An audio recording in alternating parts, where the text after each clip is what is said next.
Eu vou proceder ao lixamento, né? Eu vou utilizar duas lixas nesse procedimento. Uma é a lixa 080, tá? E a outra é a lixa 222, tá?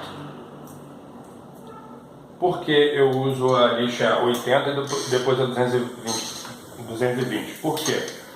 Porque se você passar só a lixa 80, daqui a 2 ou 3 dias a sua cliente está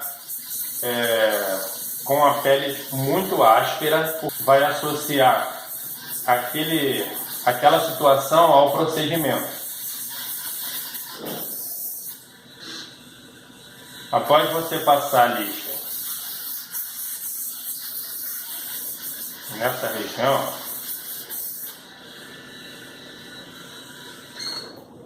você vai trocar a lixa, colocar 220, tá?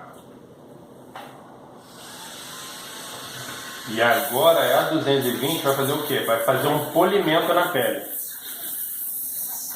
Lembrando, mais uma vez, que esse é um procedimento podológico. Você precisa, no mínimo, ter o curso técnico ou a graduação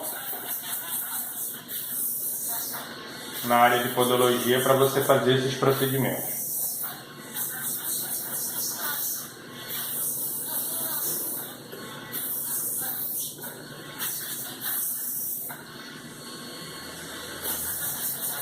Agora que a pele já está polida, eu vou fazer uma hidratação.